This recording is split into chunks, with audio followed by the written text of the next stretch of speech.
What we want to do is talk about the idea of liberal education, and the way to get into it, perhaps, is to contrast what you sometimes in your work have called a traditional view of education with the idea of liberal education. Maybe briefly explain both, and then we'll elaborate on those in the remainder of the show.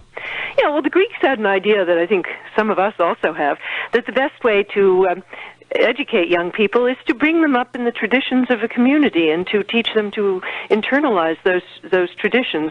But the idea of liberal education began as a reaction against that. The thought that Socrates had was that people didn't think critically enough. They absorbed habits, but they didn't really look at those habits and whether they really wanted to make them their own. And in that way, they were going through life like automata. They weren't really their own people. So Socrates' idea was that you have to lead a life that involves self-examination, an examination of your traditions and whether you really think they hold together or not.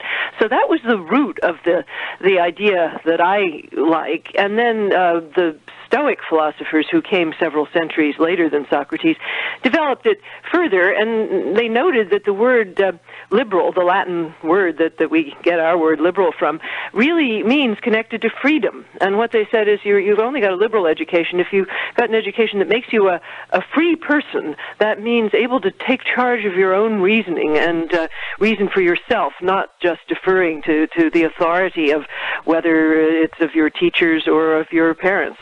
Okay, so the idea of freedom is not just the absence, for example, the absence of governmental constraint, but the idea that your life is somehow chosen by yourself. No, it's not really a political view in the first instance at all. It's a view about the mind and its own life. And, well, they connected it often to political republicanism because they thought that people who were in charge of their own life would rather like to run their own political life.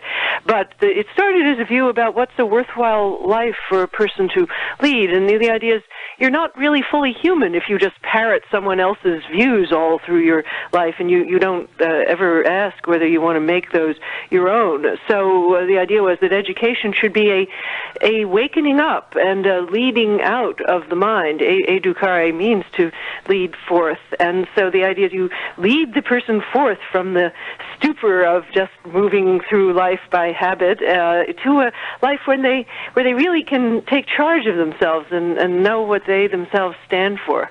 The Greeks, though, at least some number of the Greeks were opposed to this idea of a liberal education. As you mentioned at the beginning, they had an idea that what the role of education could be is to enculturate the youth, to bring up the youth and traditions of the community, to help people take their place within that community. Could you elaborate a bit on what their objections were to the Socratic view? Why were they so concerned, so afraid of it? Well, I think it's natural to feel that when your children start asking questions about what you told them, and they start saying, well, what does this mean really? Is this really right? Do I really want to live the way you live? That there's something very threatening about that, because we all, as parents, want to impart our values to our children, and the Greeks were no different from anyone else. So they produced comic and satirical version of the Socratic education that had a terrible scare story where a young man who's gone to Socrates as a teacher suddenly goes back home and he says, now I'm going to produce a good argument to show that I should beat my father. And then he produces this argument and the father is totally bewildered and confused. But then at the end of the play, the father comes over to Socrates' school and takes a torch and burns it down, and we don't even know whether the son is inside there. So it's a story of a family disaster caused by questioning. And I think we all have that fear. And, of course, in our country, parents send their children away to college, and they don't see them, and they think, what's happening there? Are they going to hate me? And are they going to come home and beat me? So I think the Greeks had the same worry that we easily have in our day. Well, that worry is not just a worry of parents. It's certainly a worry that's been expressed in the public arena. People like Alan Bloom in criticizing what they see as certain trends in modern education. Are the concerns of people like Bloom much like the concerns that some of the Greeks had? Well, Bloom is a very complicated and slippery character. Now, on the one hand, Socrates is one of his great heroes, and his whole posture in parts of his book is we want the genuine life of reason, and we don't want trendy posturing, and we don't want just fashion and fad. And, that part of Bloom I would be basically sympathetic with. But I think that if you probe further, you find that he actually is quite scornful of certain kinds of questioning. I mean, he really doesn't want women to be asking questions about the traditional education, whether it was too male. He really doesn't want Americans to be asking questions about patriotism and whether it doesn't maybe deaden us to concern for the rest of the world. So he is at heart conservative, and there's a distinct limit on the questioning that he's prepared to admit. So I think that in the end, the book turns out to be a very conservative book, but it does put forward a kind of veneer of Socratism at the beginning. So he's kind of torn between the two educations, but he comes out on the more conservative side. Okay, and as you're using the term conservative and liberal here, the main difference, the conservative is someone who basically doesn't want to question or only permit limited questioning of traditions. And the liberal is someone who says that you at least ought to be able to question them if you do not actually do so. Yeah, I'm using these terms in an educational sense, not in their political sense at all. And by conservative, I mean somebody who thinks we should stick to the time-honored values and guide our life by those, and not engage in very much questioning of them. And of course, liberal in the sense that it's used in these educational debates just means the person who believes in Socrates' idea of the examined life, who believes in freeing the mind from tradition and letting it take its own course, guided, of course, by reason and logic, but not necessarily guided by tradition unless the person decides that that's what they really want to endorse. Well, now, is there something wrong with tradition?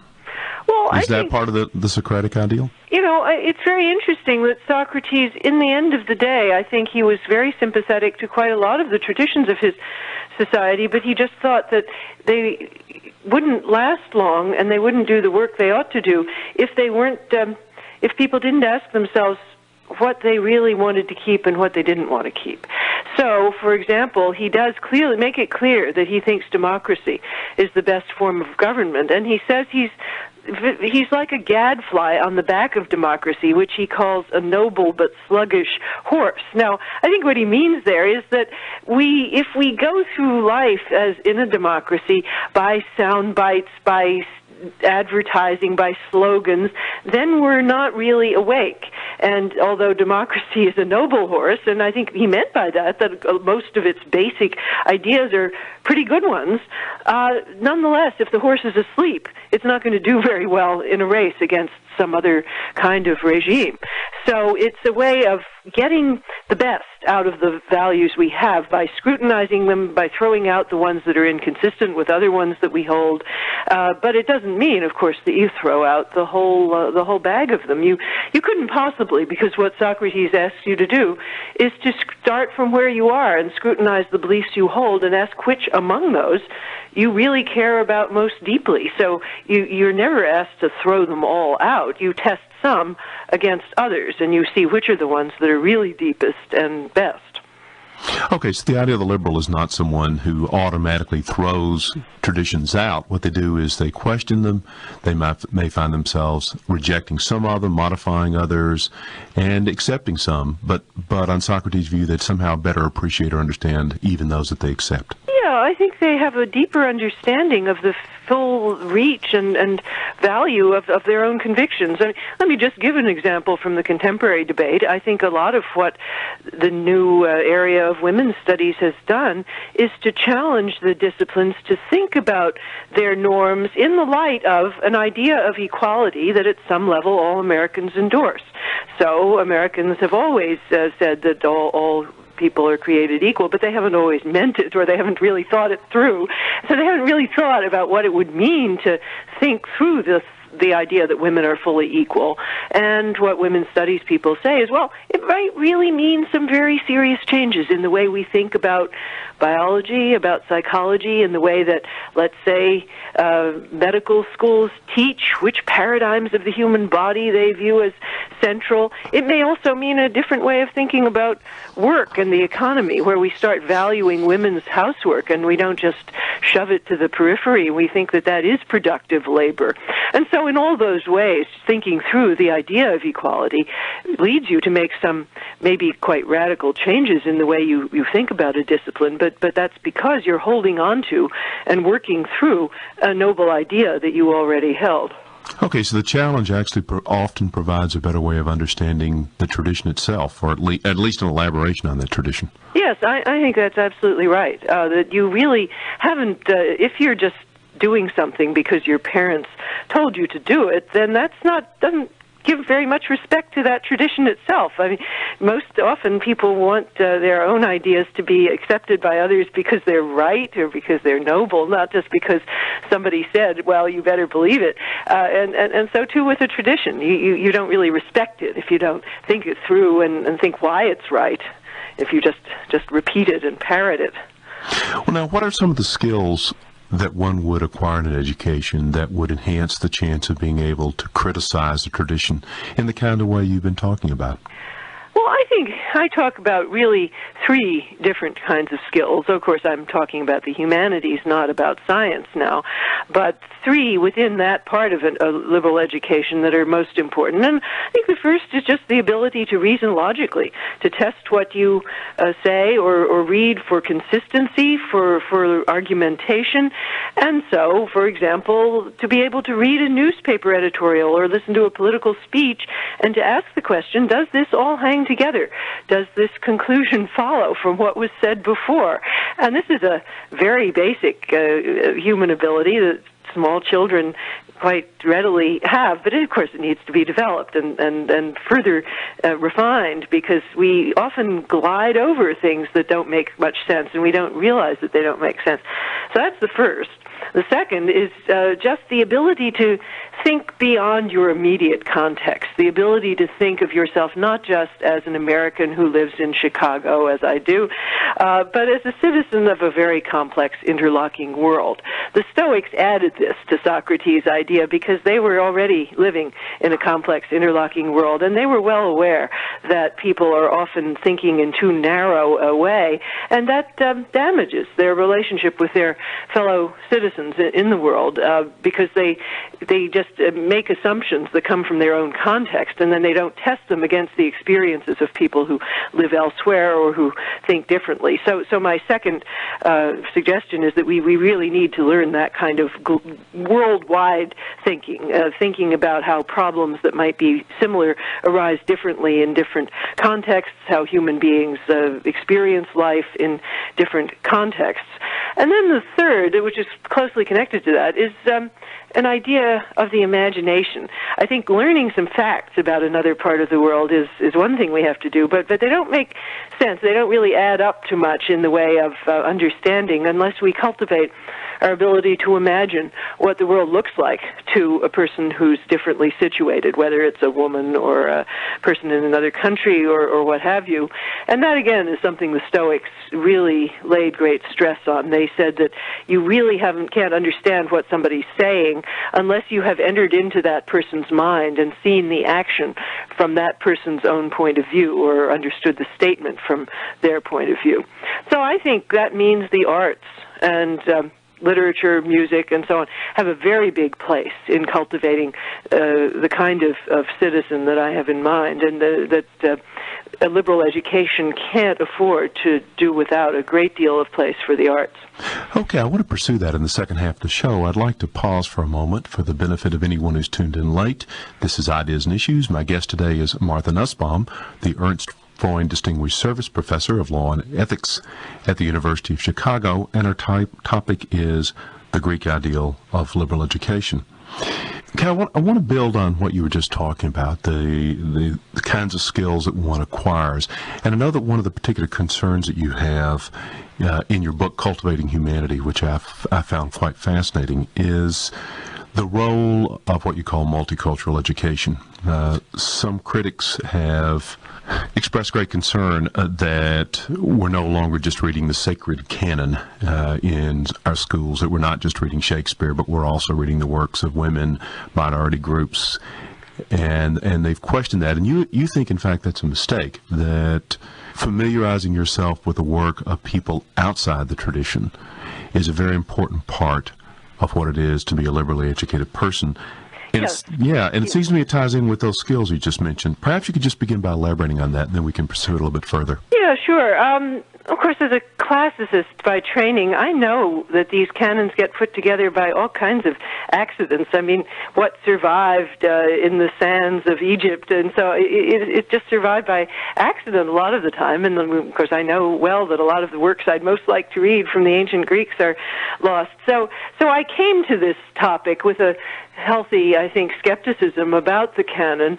But I think that when we're thinking about how we deal with people who are different from ourselves, whose lives we have a hard time understanding, one of the most important sources of understanding is to read works written from those traditions.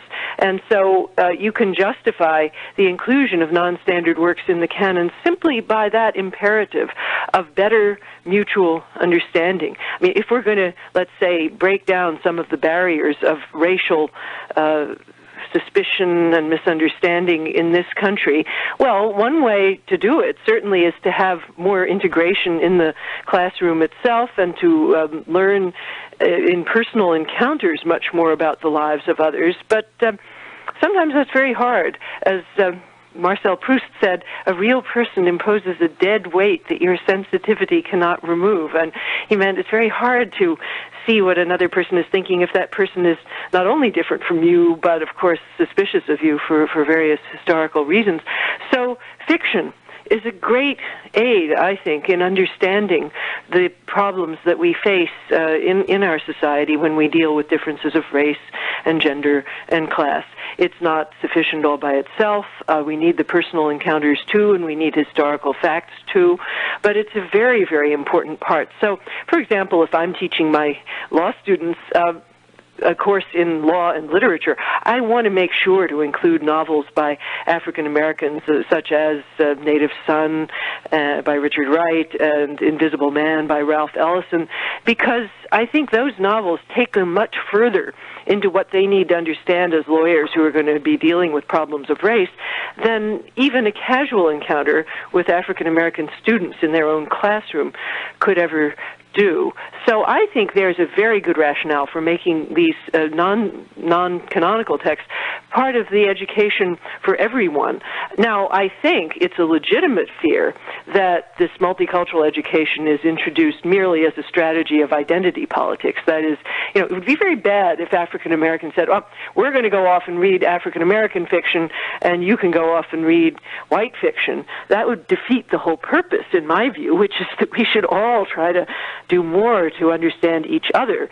And so I'm in favor of classrooms that are fully pluralistic and reading lists that are thoroughly pluralistic. I think if we say, too, that only African Americans can teach African American fiction, then the natural response to that is, well, does that mean that only whites can teach white fiction? Well, surely not. What we want to say is this effort of understanding should be made by all of us in as many ways as we possibly can, and the classroom should be a place where we're precisely struggling to overcome the obstacles that history and mutual suspicion have placed in our way.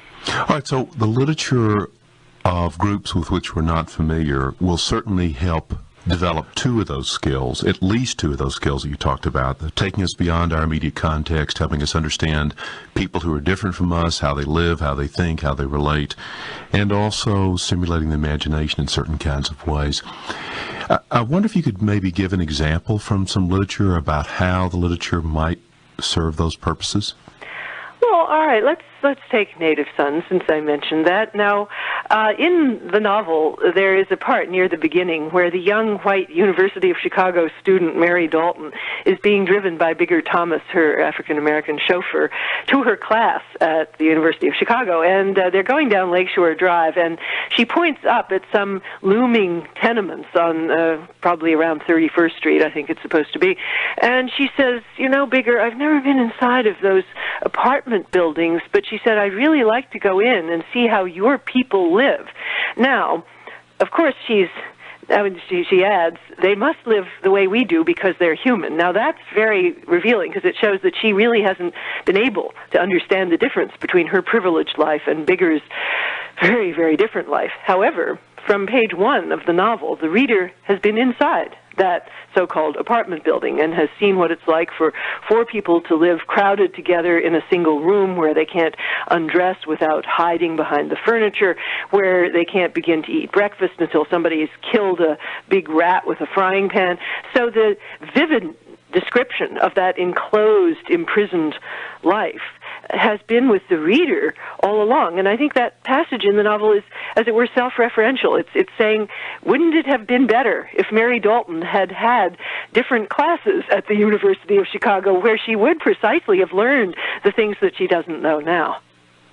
Could you say a little bit more about how it is that literature stimulates the imagination? Is it just reading someone else's words? Are there certain techniques perhaps that gets used? Or I'm just trying to get a little bit better handle on what it is and how it is that literature serves its purpose of encouraging, developing, expanding the imagination. Well, of course, how to do it is a great mystery, and I think, you know, if we understood how great writers produce great literature, if we could reduce that to formula, we'd probably all be doing it. But so I don't claim to have a theory of how art is made, but I do think that works of distinguished literature have a power to draw us into a relationship of intimacy and deep emotion with people where in real life, if we met them, we would not be able to have a relationship with them at all. So we get to know something about Bigger Thomas. Now, of course, the relationship that the Wright sets up between the reader and Bigger Thomas is very complicated. It involves showing how difficult it is to understand his emotions and how an easy sympathy is actually not going to be possible because his character and his thoughts have been warped by the world that he's been living in.